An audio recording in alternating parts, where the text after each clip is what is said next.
আজ সকালবেলা থেকে দুপুর পর্যন্ত কী কী রান্নাবান্না করলাম তোমাদেরকে দেখাবো, শেয়ার করব। হরে কৃষ্ণ বন্ধুরা, তোমরা সবাই কেমন রয়েছো? আজকে সবাই ভীষণ ভালো রয়েছে। তো বন্ধুরা, যে সকালবেলা থেকে ব্লগটা স্টার্ট করলাম। ব্লগটা যদি ভালো লেগে থাকে অবশ্যই লাইক, কমেন্ট, শেয়ার, সাবস্ক্রাইব আর ফলো করতে ভুলবেন না।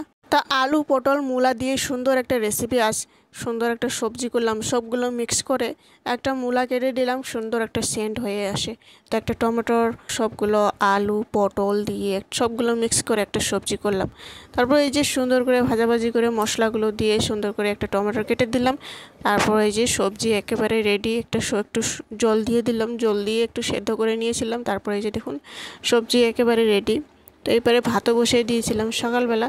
তো সকালবেলা যেহেতু ভাতই বেশিরভাগ রান্না হয়, তাও এই যে দেখুন ডাল সেদ্ধ করে নিয়েছিলাম কুকারে। তো ডালটি এসে দেখুন সুন্দর করে সোমবার দিয়ে একটা টমেটো কেটে দিয়েছিলাম, তারপর উপর দিয়ে একটু ঘি ছড়িয়ে দিলাম। তো তারপর এই যে আজকে সকালে রান্নাবান্না একদম রেডি। এই যে দেখুন, তারপর এই যে ডালটি নামাই নিলাম। তো সকালে স্নান করে বাইরের কাম শেষ করে আগে রান্নাবান্নাটা করে দিই, কেননা খাওয়া দাওয়া করে চলে যায় ও বর। তো এদিকে আমি খাওয়াটা রেডি করে দিয়ে দিই, তারপর আমি পূজার কামটি আরম্ভ করি। তো এই যে খাওয়াটি প্রথমে এই যে দিয়ে দিই, ডালটি দিয়ে দিই, এদিকে ভাতটি দিয়ে দিলাম, ভাত গরম।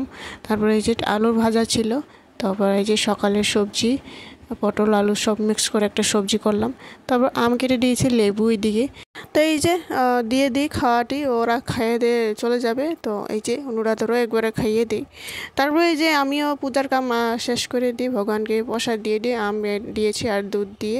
সকালের খাওয়াটাই আমি খেয়ে নিই। খেয়ে নেওয়ার পর আবার দুপুরবেলা রান্নাবান্না। এই যে দেখুন, তো আজ তেমন সবজিও ছিল না বিকালবেলা দুপুরে রান্নার জন্য। তো এইখানে আর সয়াবিন আলু দিয়ে একটা সবজি করব টমেটো দিয়ে। তারপর এই যে দেখুন প্রথমে সয়াবিনগুলো ভিজাইয়ে আমি গরম জলে ভিজাইয়ে চিপে, তারপরে এই যে দেখুন সুন্দর করে হলুদ লবণ দিয়ে সুন্দর করে একটু তেল দিয়ে ভাজাভাজি করে নিলাম, একটু লাল লাল করে।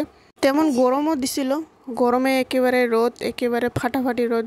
তো কাপড় এখন রোদে দিলে 1 ঘন্টা আধা ঘন্টাতে কাপড়গুলো টনটনা শুকিয়ে যায়, এমন রোদ পড়েছে কি বলবো আরও। তারপরে এই যে রান্না বান্না, আলু কুকারে সেদ্ধ করে নিয়েছিলাম, সেদ্ধ আলু সুন্দর করে পাঁচফোড়ন দিয়ে আদা কুচি দিয়ে, তারপরে যে সেদ্ধ আলুগুলো মশলা একটু জিরা গুঁড়া দিয়েছি, লাল লঙ্কা হলুদ সবগুলো মিক্স করে একটা টমেটো কেটে দিলাম, কাঁচা লঙ্কা দিয়ে সুন্দর করে ভাজা ভাজা করার মতো করে নিয়েছিলাম সবগুলো। তারপর ওই যে দেখুন সুন্দর করে জল দিয়ে আমরা এই যে দেখুন সয়াবিনগুলো উপর দিয়ে দিই। তারপর 2-3 মিনিট ঢাকনা দিয়ে রেখে দিলাম। তারপর সয়াবিনের সবজিটি একেবারে রেডি। তারপর এখানে চাটনি করলাম, সয়াবিনের সবজি আর চাটনি। এদিকে দুপুরে রান্নাবান্না তেমন সবজিও কিছু ছিল না, তার জন্য এই যে শর্টকাট করে 2টা সবজি করে নিলাম। চাটনিটি বকরি দিয়ে একটা ছোটো টমেটো কেটে দিয়েছি, টমেটো দিয়ে করলাম। আজকে দুপুরে রান্নাবান্না বেশি কিছু করলাম না, তো এইগুলাই বেশি কিছু করলাম। তারপরে যে দেখুন লেবু একটা দিয়ে আর ডাল ছিল।